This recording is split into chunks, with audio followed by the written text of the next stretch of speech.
Hi, I'm Robert with Taikyoku Budo at Kogan Dojo, and I wanted to go over the top 5 mistakes that people make when they're doing the Cando bar Silkreeling. And these are all based on mistakes that I've made through the process, and I just wanted to see if we could maybe propel people ahead a little bit forward with some explicit fixes. The first problem that I see and that I experienced was not knowing how to grip the Cando bar properly to get the proper twist to work the muscle tendon channels through the body. And the way that I fix this is to do it systematically the same way every single time. So I'll take the Cando bar here, it's in my right hand, and I'm going to bend it and put it into my biceps. And the next thing I'm going to do is an uppercut, a very overtly twisted uppercut, and grab the bar from the back side with my left hand and then untwist. And one thing you can do to enhance this a little bit is to do a reverse breath before grabbing it, and then let go of that breath and sink as you untwist the bar. So rest it in my shoulder, reverse breath, and now I have the bar gripped properly to start my Cando Silkreeling. Another mistake that I made very early on as well was over gripping the bar, and part of this comes from not being strong enough to grip the twisted bar properly. So I would work back and forth between the Cando bar and pool noodles until I was able to do the Silkreeling without being overly tense in my hand. That was then blocking all the connections through my body to my feet when I was doing the Silkreeling. So I had to loosen up my grip, but in order to loosen up my grip had to be a little bit stronger first. So the second biggest mistake that I made starting out, and that I see other people making, is working with an incorrect order of operations. What I mean by that is essentially starting with the hand as the initiating factor or the shoulder as the initiating factor for the Silkreeling instead of starting with the feet and the middle. And one way that I've fixed this for myself a little bit is to get my twist. I'll start here, and I'll actually start over on this side a little bit rounded so that I can feel the stretch coming up my back down to my pinky. And then what I'm going to do is start with my foot, my left foot in this case. I'm going to push off the ground and use that push to turn my middle to my right side to enhance the stretch going down my arm to where my hand is gripping the Cando bar. So push with my foot, turn my middle, let that pull the bar and my hand across. Then here, I'm gonna exaggerate the stretch going the other way, push with my right foot, turn my middle, and let that pull my hand across to the other side. So left foot, belly, hand, right foot, belly, hand. Left foot, belly, hand. So foot pushes, middle turns, arm moves.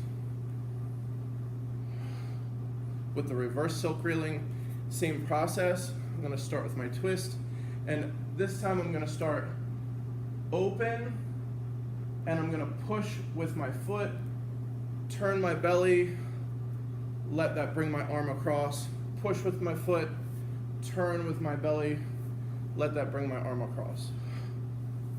Always maintaining the stretch down to my hand.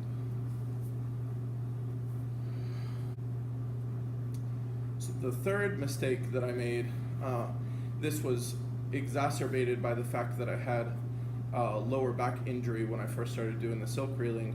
But actually, working on relaxing my low back ended up resolving a lot of my back issues from the accident that I was in.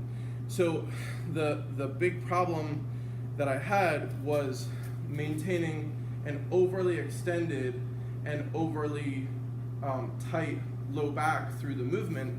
By doing that, you automatically separate your dantian from your legs, from your hand, and you're going to move incorrectly. So by having a tight low back, no matter how good everything else that I'm doing is, it's going to look something like this. So there's very little relationship between what my arms are doing and what my lower body and my middle is doing. By simply relaxing, sinking into the floor a little bit, taking a reverse breath in, feeling that press out into my lumbar spine, my kidneys.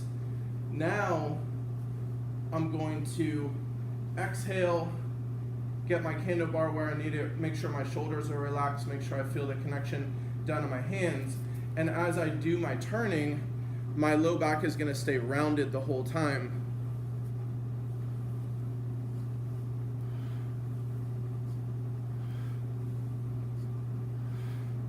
Or reverse.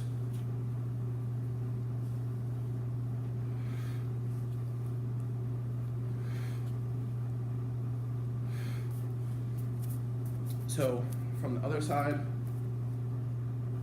sink, relax my low back, reverse breath, open up.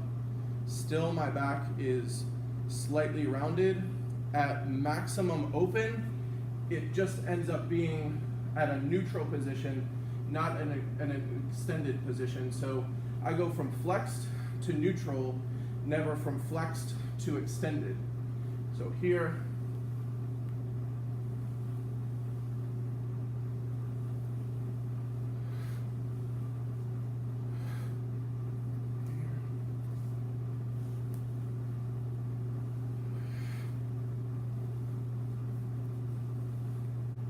another thing that I had a problem with starting out was tying my breath into my practice so that it was actually enhancing it and not getting in the way. A lot of what I was doing at first was holding my breath, thinking about doing the Silkreeling, thinking about moving the Cando bar, thinking about the order of operations through my body. Once I was able to relax a little bit more, once I was able to drive things with my legs and my middle a little bit more, then I was able to tie the reverse breath process and the release of that storing into the Silkreeling a little bit. So I'm going to get my twist, relax my back, relax my shoulders, start over here with a stretch. Now I'm going to pull in with my reverse breath, exhale, pull in,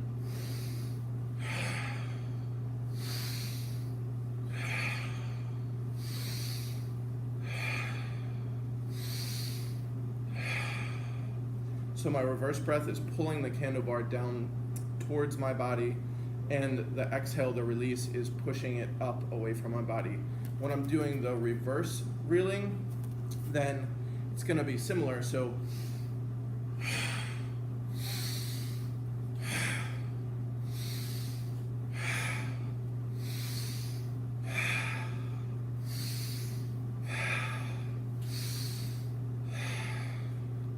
another thing that I've found that was a hindrance to my practice was thinking too much about moving my hand and moving the bar instead of thinking about how my feet are working in relation to my dantian, in relation to my hand, and therefore the bar. So the tendency is to think about making a circle with the bar instead of thinking about pushing off the ground, creating a stretched connection with a twist through the body that is then creating the movement in the hands and the bar as the result. So the movement of the bar is the byproduct of the movement of the dantian and the power driven by the legs. So instead of trying to think about making the circles with my hand, what I'm instead thinking about is creating a stretch that I'm maintaining through the entire exercise. None of this is new. It's all stuff that Mike has stated over and over and over again. Just hope that my perspective on it maybe helps somebody else a little bit through the process. So like I said earlier, I'm gonna create this stretch so that I can feel it all the way down, down my arm, down the back, or when I'm doing the reverse, I'm trying to feel the stretch down across my front from here. So by starting with the stretch, what I'm gonna do is then push with my foot, turn my belly to enhance the stretch. And then my belly is what is pulling my arm across my body until I get to this side. Now I have a stretch across my front, across my right side. I'm gonna enhance that by pushing into the ground, turning my belly across and letting that pull my arm down. So I'm gonna push, stretch, belly to hand, push, stretch, belly to hand. Same with the reverse. So I'm here, I'm open, I'm stretched to the opposite side, and I'm going to push with my foot, let my belly turn and draw my arm in, push again with my foot, let my belly turn and stretch my arm out. So I'm always thinking about how my foot is creating the movement that is causing my dantian or my mingmen to have a steady stretch down my arm, and I'm moving the stretch instead of moving my hand or moving the kendo bar. So I hope that all this has been helpful to somebody. Thank you very much.